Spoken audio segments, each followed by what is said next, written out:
It's a loss for NC State at home against UNC.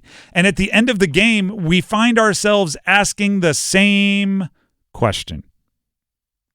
What's your identity? Who is your guy? When the chips are down, what does everybody know is the move? I mentioned this. Marcus Hill, Dennis brought up, started him off hot, right? Scored a bunch of points early. He also scored their last 3 buckets. Marcus Hill scored your last 6 points, jumper, couple of tough buckets. He scores your last 6. Now, if this is a team with multiple kind of go-to scores, which is what it's been sold to me as, right? They don't have any one superstar. They have 3 or 4 guys that can all score, can all get their own. It's Styles, it's Jaden Taylor, it's Marcus Hill. Sometimes it's Middlebrooks, it's this guy, it's that guy, it's the other guy. And they go with the hot hand, right? In an end-of-game situation, you'll go with the hot hand. If somebody has scored your last 6 points, there's the hot hand. So guess what happens? Marcus Hill scores the last 6 points, last 3 buckets. Jaden Taylor gets the ISO, beat your man, driving layup that was blocked by Washington that would have tied it if you got it up on the rim and it went in. That's not a hot hand approach. That's not, and it goes back to what we've been talking about with this team over and over and over, which is trust.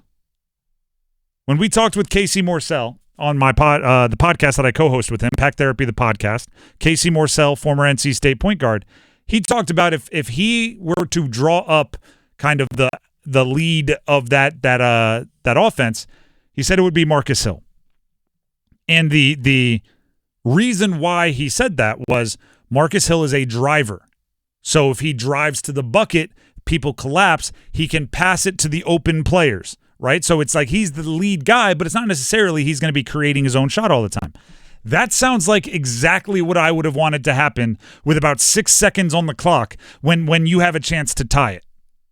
Drive, if you can get all the way to the rim, you scored our last 6 points. I'm thinking as a NC State player, you've scored our last 6 points. I would like your ability to finish if you can get to the rim. If you can't, kick it out. Shooters, right? If it's Michael O'Connell, we've seen him hit clutch shots. If it's Dontrez Styles, we know that when they're playing their best, he's hitting threes. And if you kick it to Jaden Taylor, there is still probably, right, 3-4 seconds left, so he can attack a closeout or pull up for his own jumper. But that takes a certain level of trust, right? Giving the ball to someone else, knowing that if you're the best shot, you'll get it back, takes a certain level of trust. I don't know if they have that yet.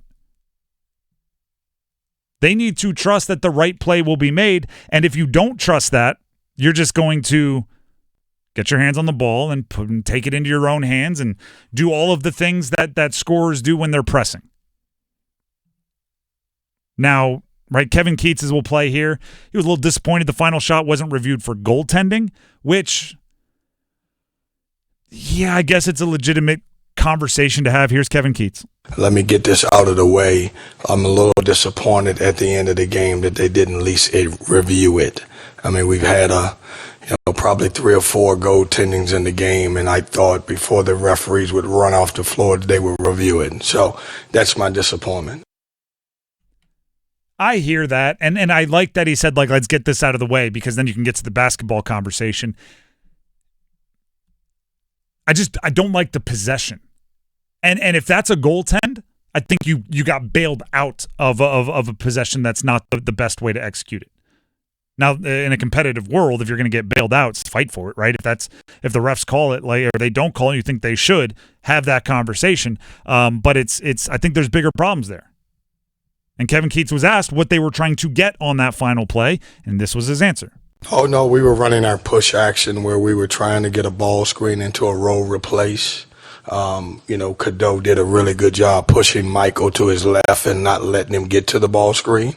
And obviously once we got off the ball screen, we moved it into a ghost, and JT had a great drive and obviously it didn't go down. That's the goal. That's the goal. I don't know if anyone was 100% all in on the way they executed down the stretch, which is a bummer because despite so much of the what I call discombobulated, disjointed, despite so much of that feeling, you were still in the game at the end. And you still could have stolen a win from the jaws of defeat. It all comes down to this, and I don't blame, like, this isn't a knock on a coach. This isn't a knock on anything, but they still have not found the best way to use that roster. And to me, that was the difference. You can find 2 points in so many places, right? One more person embracing their role as a rebounder, getting a second chance point. One more bit of trust, so you pass up a good shot for a great shot. One more anything, and you can find 2 points. So many possessions for State end with, like, that was awkward.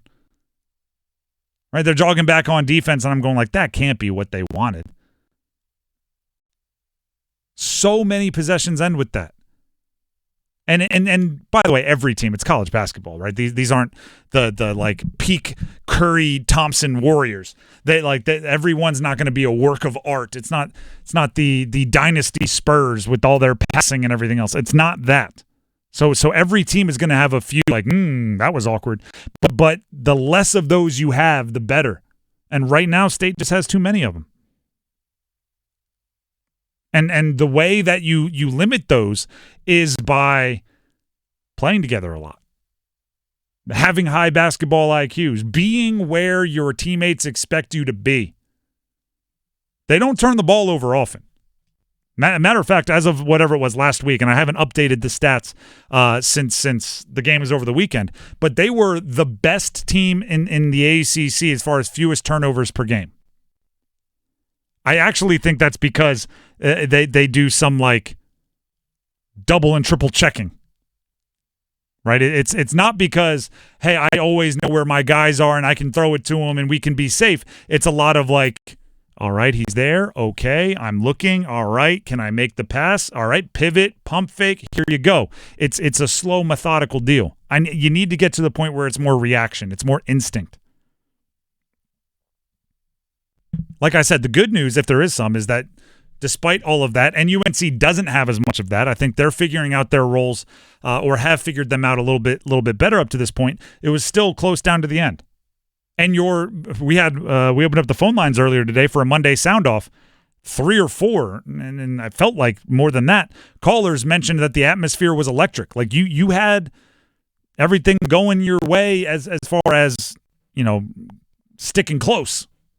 You just weren't able to finish it down the stretch. And then you get into the rivalry of it, right? Washington gesturing towards the sideline, and you want to get mad, but the whole other thing is if you don't want them to celebrate, stop them, and on and on and on and on.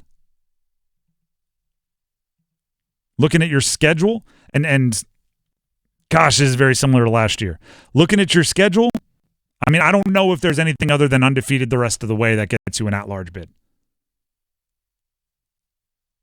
Maybe one loss, but it can't be to Duke because you need that game to be your resume booster. So from this point forward, it's very similar to last year in that you got to win the ACC championship, so do whatever it takes to get there.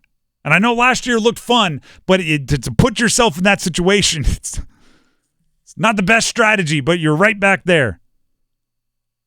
Virginia Tech on Wednesday, next up for NC State. Then you're Cal and SMU at home. Yeah, you got about, 14, 15 regular season games left?